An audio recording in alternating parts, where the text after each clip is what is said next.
Today we are discussing J.S. Ghurye, who is considered father of Indian sociology. Okay, he guided a generation of sociologists. For example, his students include M.N. Srinivas, I.P. Desai, K.M. Kapadia, Airavati Karve, A.R. Desai, M.S. Rao, and many more. So he's like, he shaped the way Indian sociology came to be what it is. And he published 31 books, wrote 47 papers. And he wrote on various themes like family, population, archaeology, religion, sexual behavior, ancient India, customs, urban studies, architecture, on contemporary politics, race, caste. Okay. And guided many PhDs.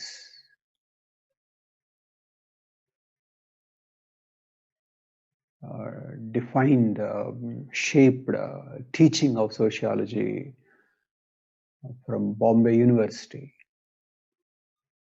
So he's like a single most influence, one very important influence on Indian sociology. Okay. So let us discuss his method and approach. How can we proceed? We will look at his background, his personal background, and also the times he is in. Ghurye belonged to 1893, born in 1893 and lived up to 1983. Born in Saraswat Brahmin caste. People from the Saraswat Brahmin caste, along with Chitpavan Brahmins,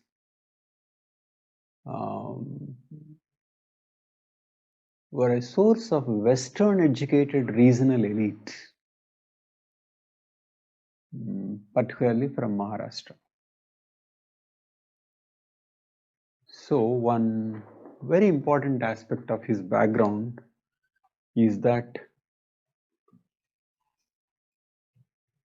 he is from a Brahmin caste.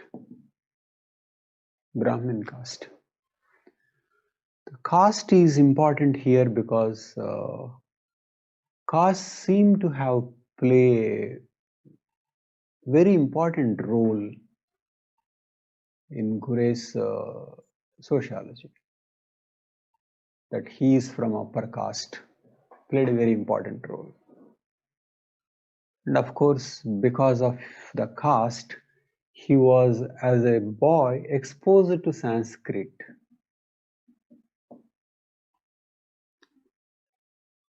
He knew the rituals in Hindu traditions, and many things were read and scriptures memorized in Sanskrit. Ghurye, being a Brahmin, was exposed to these things as a child. He knew these things, though his caste was not as such a priestly caste. He was a Brahmin, but not priestly. So he was exposed to Sanskritic learning, exposed to texts, and he took Sanskrit for his graduation studies also. And he studied in one particular college, Elphinstone College. He joined in 1930. This college is an important college, and many top leaders from India came from this college. Dadabhai Nauroji, Telong, Mehta, Thyabji, Ranade, Gokhale, all of them are from the same college. So it's a very prestigious college which produce the elite of modern India, Western educated elite of modern India. And what do all these thinkers represent? That was the time of emerging nationalism. Okay. So nationalism, and he goes with Sanskrit background, and this nationalism was rooted in socio-religious reform movements where ancient texts and religion, Hindu religion, was glorified by who are called Orientalists from Britain and Germany.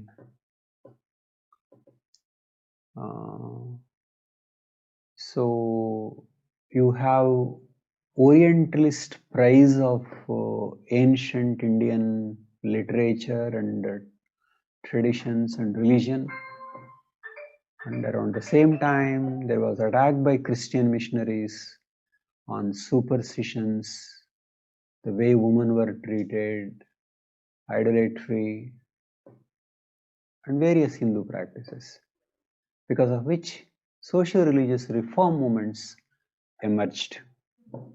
They were trying to bring the best of Hinduism, trying to reform and update. And it is from these reform movements a particular kind of nationalism also emerged. So moderates of freedom struggle were influenced and related to socio-religious reform movements of the earlier stage. So Indian culture was being attacked, at the same time praised by some people, and some were getting Western education. So those were the days when the elite or the intellectuals were trying to grapple with what is India and what is Hinduism and what is this nation. How are we to live? What is it that we should be proud of, and what is it that we should change? Who are we in the first place? So Ghurye belonged to that stage in history. So a man or a Brahmin with Sanskritic training coming to Elphinstone College, which is full of nationalist ideas. Okay. Ghurye did not have anything to do with anthropology or sociology till this point. So that was the context of Ghurye. Then what happened? After the Sanskritic studies, he got opportunity to do research at Cambridge, and he did so under Rivers, an anthropologist who believed in diffusionism as an important source of cultural change. Rivers was a diffusionist. So Ghurye goes to study. In fact, he goes for others and he is impressed by Rivers and he becomes student of Rivers. So now he is exposed to explaining culture in terms of how the culture spreads or where it is originated and how it continues. Okay. So this is what Ghurye till he goes to Cambridge. Okay. Next stage. Next, look at what were the theories around that time. What do we know about Indian society? Essentially, many people were reading and speculating on how Indian society is made. And by that time, through the theories of Max Muller and also Risley, one very important idea came up as the origin of Indian society.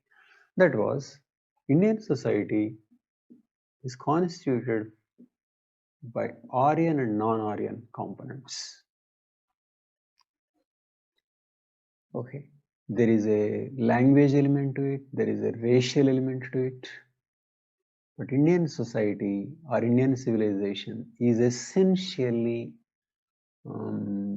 Aryans absorbing non-Aryans through an elaborate ideology as well as the caste system.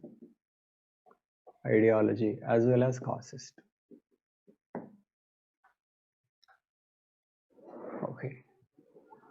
But how true is this theory as of now? Of course, that is true. Indian civilization is made up of Aryan and non-Aryan and a kind of assimilation and acculturation process that finally led to Indian civilization.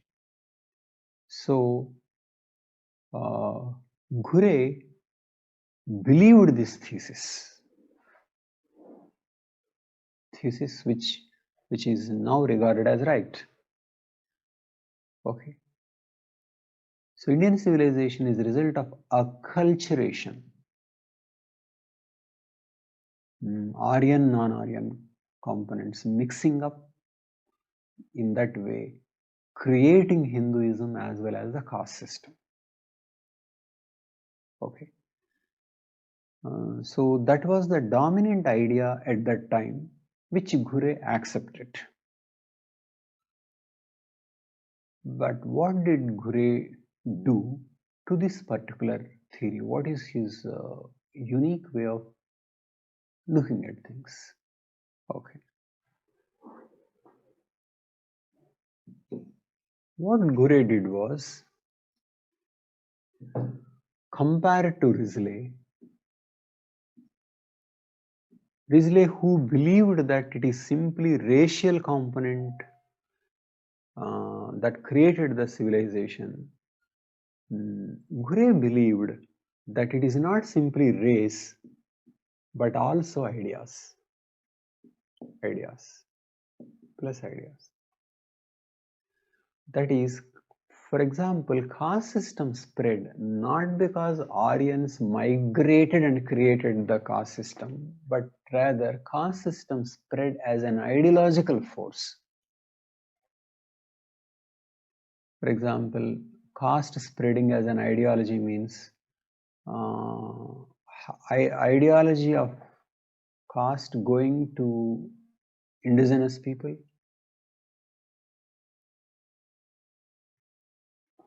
and the society being divided into caste, though there were no Aryans.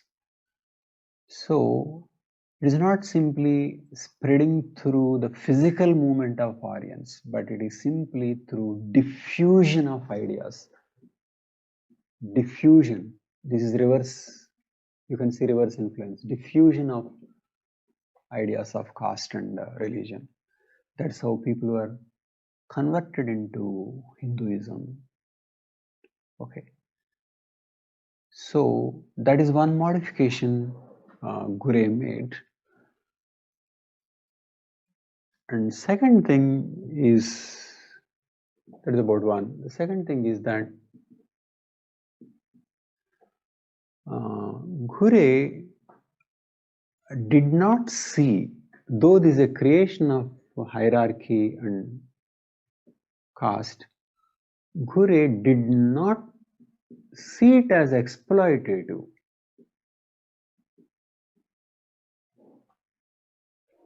This is an important thing. Ghurye did not see it as an exploitative system. Ghurye thought a kind of culture spreading, accommodating, acculturation,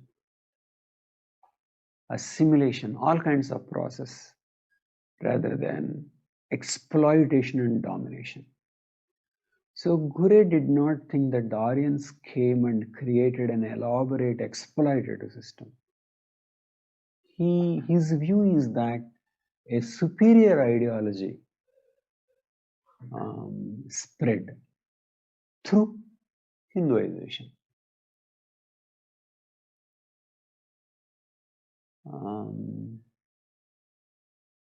So Hinduism is not the source of domination or exploitation. It is a case of superior ideology. Okay, definitely this kind of thinking is Brahminical thinking. Brahmins are not likely to think that they are exploiting others. It is the lowest caste who think that they are being exploited. So Ghurye has this view of the formation of the caste. So in these two ways, Ghurye is different. The way he looked at things different from Risley, and then looking at it in a non-exploitative way, which is different from Marxist approach. It's not Marxist approach. In fact, Ghurye's approach is called Indological approach. Indological approach.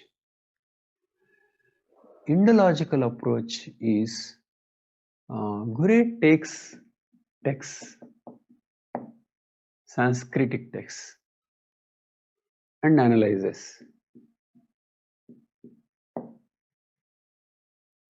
Okay, and often his approach is, through this text he traces a particular custom, Hindu custom, tracing, and he explains the continuity. So textual approach, which is book approach, tracing, and finally explaining the continuity. So how is this approach limited? In the sense that texts need not represent the truth. Texts are after all written by Brahmins. They write the way in which it's convenient to them. So texts can be inputs, but texts cannot be taken as truths. Text should be taken as Brahmins' viewpoint. We don't even know whether it is empirically valid at any point of time. And moreover, this doesn't consider economic forces, economic, ecological, nothing of materialism. Okay. So for example, a Marxist thinks that if the text says this, what may be the empirical reality? If a sloka is explaining this is the divine origin of the caste, Marxist will think that, okay, why was this written? Who wrote this? And what was the material situation at that time? That is materialist approach. But Indological approach or textual approach is not like that. Is not empirical, not taking into consideration economic and ecological factors. Okay. So Ghurye represented this Indological approach. and wrote many books in that way. His first book was Race and Caste in India, 1932, where it said caste can spread as an ideology. And then Family and Kin Indo-European Culture, 1955. Two Brahminical institutions, Gotra and Charana, 1972. Vedic India, 1979. In these books, he traces Indian culture. For example, in this Gotra and Charana, he traces Gotra to original Aryans. Okay. And in Family and Kin, he traces Shraddha ceremony to ancient times. And also in Family and Kin, he argues that Vedic Aryans had the joint family with 4 generations sharing one roof and sharing food and property. How can one trace like that? How do we know that Vedic Aryans had this with 4 generations? In fact, this is found to be empirically not true. So he is not making the distinction between what is ideal and what is real, or even the ideal, what is Brahmin's ideal versus the society's ideal. He doesn't see how different castes may have a different views on how the society should be, and how the society should be may be different from what the society actually is. So Ghurye doesn't make all these, doesn't take into consideration all these dimensions. So this is this kind of sociology that Ghurye came to be known for. But let us look more specifically his views on caste and tribe. Caste and tribe. Okay.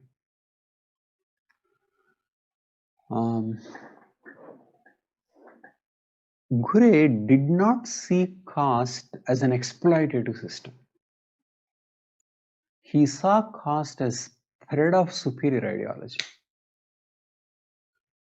Surely that is a very, very unsympathetic view of the lower castes. And Ghurye's views are that of a highly conservative Brahmin. Let us read his views on untouchables. Okay, on untouchables, look at this. In a paper titled Untouchable Classes and Their Assimilation in Hindu Society, published in 1933 in the Aryan Path, he writes this. Trained persons should be employed to create public opinion among the untouchable classes for cleaner and more moral living, the essentials of which may have to be conveyed to them through the medium of stories about Hindu epic characters and saints. So, what is this kind of attitude? He thinks untouchable classes need moral training.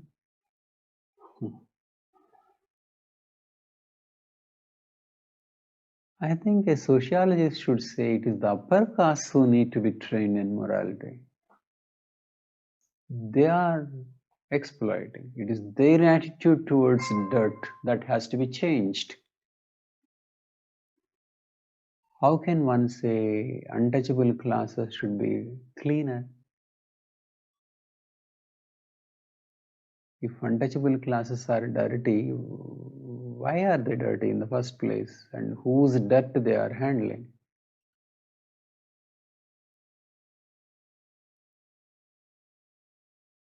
So, Brahmin's view. Next, he's saying schools should offer scientific training in all such crafts as have been the traditional occupation of untouchable classes.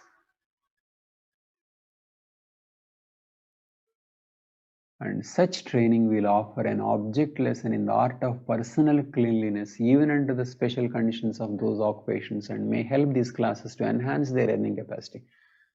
The other sections of the Hindu society will realize that these occupations can be carried on by all without attaching to them their traditional ideas of impurity. Again, the idea that these people are impure because they are doing things wrongly, and because they are doing impure things, they are treated impure. He doesn't see purity and impurity is a way of domination. These pollution norms are cultural means of subordinating, dominating the lower castes.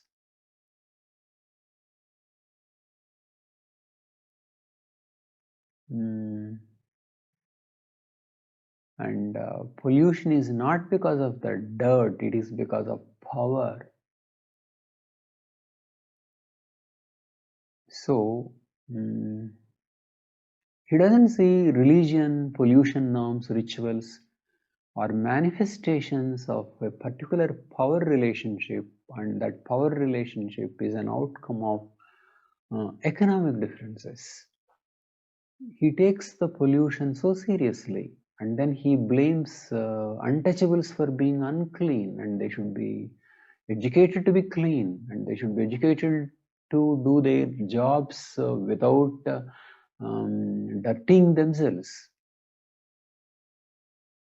I would say this is a very, very bad view. Okay. Next, the way he looked at tribe.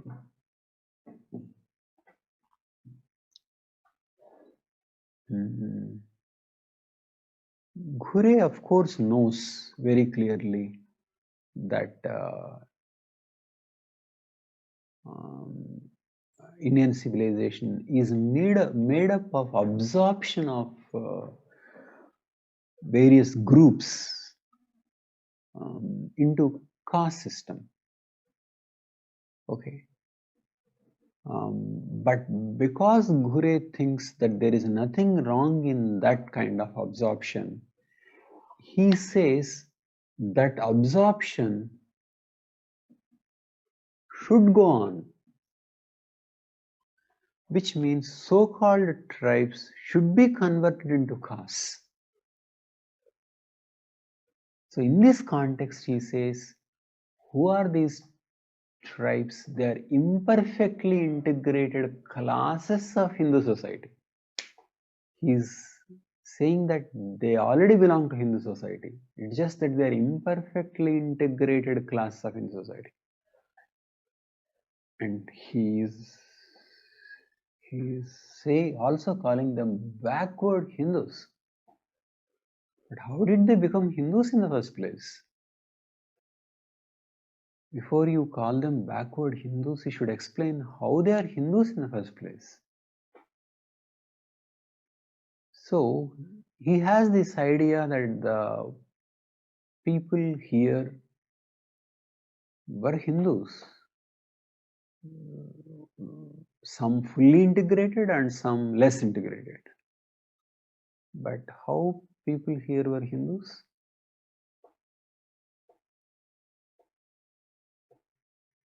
And how can we call unintegrated as imperfectly integrated, or isolated as imperfectly integrated?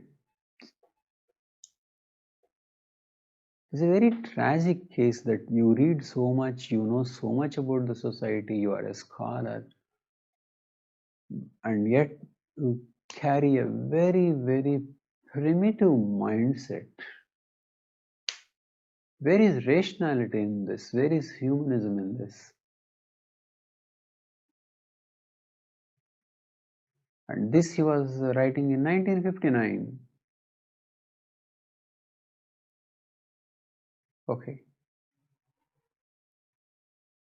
And because of views such as this, he disapproves of colonial policy of protection that led to the creation of excluded and partially excluded areas for tribals.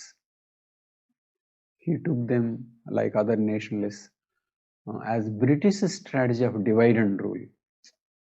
It is similar to thinking that we are all one and British is dividing.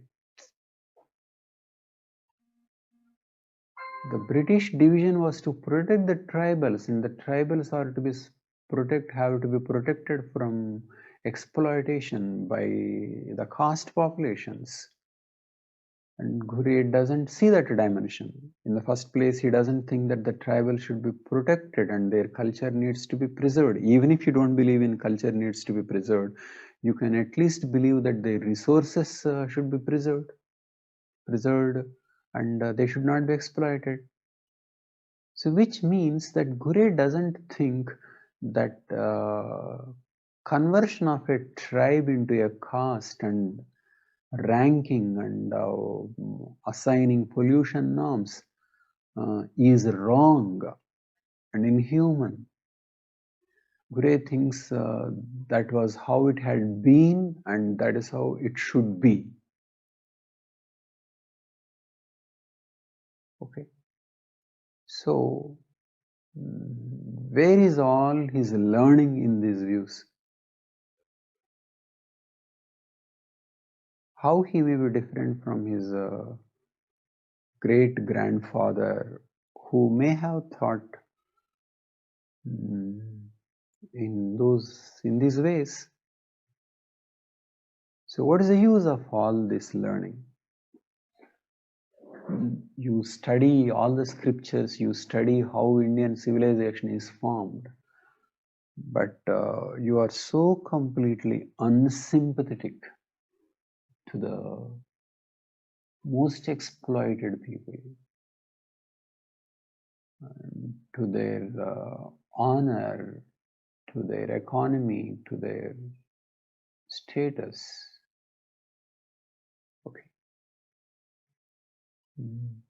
But that's what Ghurye was. And his views were very conservative in the regarding role of caste in modern India. For example, he believed strangely that there should not be reservations. Reservation is harmful as it tends to perpetuate the distinction based on caste. We know reservations made huge difference to the empowerment of the lower caste, and the sociologists opposed non-Brahmin movement, which again contributed to democracy. And he opposes caste-based associations or their mobilization. He thinks that any caste-based movement strengthens caste. Okay. And nationalism should be promoted. Tell me, where is refinement and sociology in his views? Okay, so I would say the father of Indian sociology is basically and deeply and at his core a very, very conservative Brahmin.